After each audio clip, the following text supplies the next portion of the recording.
Hello সুপ্রিয় দর্শক বন্ধুরা, আমি অ্যাস্ট্রোলজার লিটন জয়ধর। আশা করি আপনারা সবাই ভালো আছেন, সুস্থ আছেন, নিরাপদে আছেন। আপনারা ভালো থাকেন, সুস্থ থাকেন, নিরাপদে থাকেন, এই কামনাই করি। আজকে আপনাদের সাথে যে বিষয়টি নিয়ে কথা বলব সেটি হচ্ছে কন্যা রাশি লোকেদের বা জাতকের চরিত্র এবং গুণাবলী। এই কন্যা রাশি লোকেদের চরিত্র কেমন হয়ে থাকে বা এদের ভিতরে কি কি গুণাবলী রয়েছে যা অন্য রাশি থেকে আপনাকে সম্পূর্ণ আলাদা করবে। আজকে সেই বিষয়গুলি নিয়ে আলোচনা করব। নিঃসন্দেহে আলোচনাটি গুরুত্বপূর্ণ, কাজেই যারা কন্যা রাশি বা কন্যা লগ্নে রয়েছেন তারা আজকে আপনাদের জন্মছকে মিলিয়ে নেবেন বা আপনার চরিত্রের সাথে মিলিয়ে নেবেন। দেখেন আপনার ভিতরে এই চরিত্র বা গুণাবলীগুলি রয়েছে কিনা, বা যদি আপনার জানা না থাকে তাহলেও ভিডিওটি দেখবেন। আপনার ভিতরে যদি এই গুণাবলীগুলি থাকে তাহলে বুঝতে হবে যে আপনি অবশ্যই কন্যা রাশি। তা আসুন কথা না বাড়িয়ে হোয়াইট বোর্ডে যাই এবং সেখান থেকে আজকের যে আলোচনা বিষয় সেটি আমরা বোঝার চেষ্টা করি। তার সর্বপ্রথম যে রাশিটি রয়েছে সেটি হচ্ছে মেষ রাশি, তারপর হচ্ছে বৃষ রাশি, তারপর হচ্ছে মিথুন রাশি, তারপর হচ্ছে কর্কট রাশি, সিংহ রাশি, কন্যা রাশি, তুলা রাশি, বৃশ্চিক রাশি, ধনু রাশি, মকর রাশি, কুম্ভ রাশি, মীন রাশি। এই হচ্ছে আমাদের মোট 12টি রাশি। এখন আজকের যে আলোচনা সেটি হচ্ছে কন্যা রাশি। আমাদের দেখতে হবে এই কন্যা রাশির অধিপতি গ্রহ কে। এই ঘরের অধিপতি গ্রহ হচ্ছে বুধ। এরপর দেখতে হবে এটি কোন উপাদান, অর্থাৎ অগ্নি, পৃথিবী, বায়ু, জল, চারটি উপাদান রয়েছে, তার ভিতরে এটি কোনটি। তাহলে এখানে অগ্নি, পৃথিবী, বায়ু, জল, এখন হচ্ছে এটা অগ্নি, কারণ আমরা জানি সিংহ রাশি অগ্নি রাশি, অগ্নি পৃথিবী, তাহলে এটা হচ্ছে পৃথিবী রাশি, পৃথিবী রাশি। আবার যদি আমরা তত্ত্বের দিক দিয়ে দেখি তাহলে অগ্নি চর স্থির দাত্ত, চর স্থির দাত্ত, এটি হচ্ছে দাত্তক রাশি।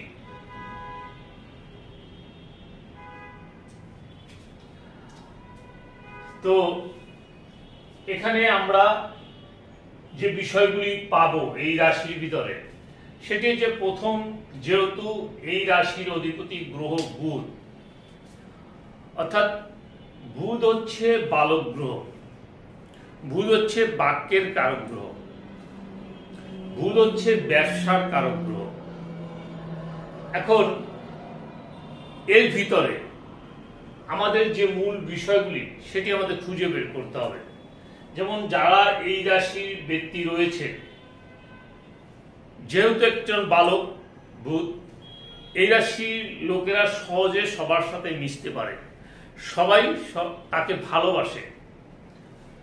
এবং একটি বিষয় হচ্ছে এই রাশির লোকেরা কিন্তু প্রেমিক হয়ে থাকে, অর্থাৎ সবাই সবার সাথে সে মিশতে পারে, সবাই তাকে ভালোবাসে এবং সে একটু প্রেমিক টাইপেরও হয়ে থাকে বা একটু কমেডি টাইপেরও হয়ে থাকে।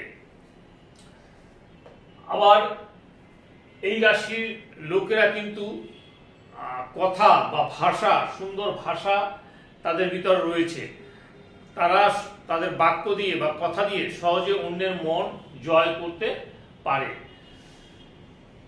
এছাড়াও এদের ব্যবসায়িক চিন্তা ভাবনা, অর্থাৎ এদের ভিতর কিন্তু ব্যবসায়িক যে চিন্তা ভাবনা এটি খুব প্রখরভাবে দেখতে পাওয়া যায়, যে তারা ব্যবসা করে জীবনে কিছু করবে, উন্নতি করবে, এই করবে সেই করবে, এইগুলি দেখতে পাওয়া যায়।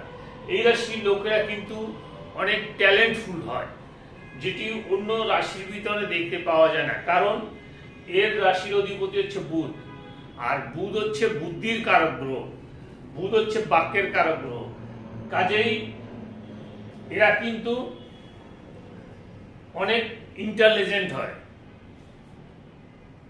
যে কারণে এরা অনেক সময় দেখা যাচ্ছে যে বিভিন্ন বই পুস্তক এগুলি কিন্তু তারা লিখে থাকে, কারণ তাদের সেই জ্ঞান বুদ্ধি তাদের ভিতরে রয়েছে। এরা কিন্তু একটু ঠান্ডা মেজাজি, এরা কিন্তু উগ্রবাদী না, এরা কিন্তু একটু ঠান্ডা মেজাজি হয়ে থাকে। এদের সাথে ভালো ব্যবহার করলে এরা মাটির মানুষ হয়ে থাকে, কিন্তু এদের ভিতরে কিন্তু সব সময় দমনা দোয়াশা থেকে থাকে, অর্থাৎ হবে কি হবে না, যাব কি যাব না, করব কি করব না, এই ধরনের যে দ্বৈত যে চিন্তা ভাবনা এটি কিন্তু তাদের ভিতরে দেখতে পাওয়া যায়। এটি হচ্ছে এই কন্যা রাশির সবচেয়ে বড় মানে বড় গুণাবলী বলবো বা দোষ বলবো, যাই বলবো, এটি কিন্তু তাদের ভিতরে দেখতে পাওয়া যায়। আবার এই কন্যা রাশিরা কিন্তু এদের কিন্তু শত্রু থাকে অনেক, এদের কিন্তু প্রচুর শত্রু থাকে। যেমন একজন ব্যক্তিকে আপনি যতই ভালোবাসেন, যতই তাকে সাহায্য করেন, দেখবেন দিন শেষে সেই আপনার বড় শত্রু হয়ে উঠবে, সেই আপনার ক্ষতি করার চেষ্টা করবে। এটি কিন্তু কন্যা রাশির আরেকটি বড় দোষ, যে এদের কিন্তু শত্রু বেশি হয়ে থাকে। আবার এদের কিন্তু রোগ পীড়াও হয়ে থাকে, কারণ এই ঘর থেকে আপনার রোগের বিচার করা হয়ে থাকে, ষষ্ঠ ঘর এটি। কাজেই এটি দেখা যাচ্ছে যে রোগের ক্ষেত্রে তার যথেষ্ট ভুগতে হয়। যেমন বেশিরভাগ করে তার পেটের সমস্যা, এই পেটের সমস্যা কিন্তু তাকে অনেক সমস্যায় জর্জরিত করে ফেলায়। যদি আপনার এই রাশির অধিপতি বুধ, সে যদি কোনো রকম অশুভ হয়, তাহলে কিন্তু আপনার এই রোগগুলি দেখা দিতে পারে। তবে এদেরকে একটি বিষয় রয়েছে, এরা বয়স যতই হোক, এদের কিন্তু সহজে বয়সটা ধরা যায় না, মানে অল্প বয়সেও বালকের মতো দেখা যায়, মানে অল্প বয়সী দেখা যায়। আর এদের কথাবার্তাও সেই বালক সুলভ, শ্যাবলা শ্যাবলা কথা আমরা বলি, যেটা শ্যাবলা কথা, মূল্যহীন কথা, সেরকম কথা এরা বলে বসে এই বুধ, এই কন্যা রাশির লোকেরা। আবার এরা কিন্তু ব্যবসায় খুব পারদর্শী হয়, এটি কিন্তু ভুললে চলবে না, যে এরা কিন্তু ব্যবসায় খুব পারদর্শী হয়ে থাকে।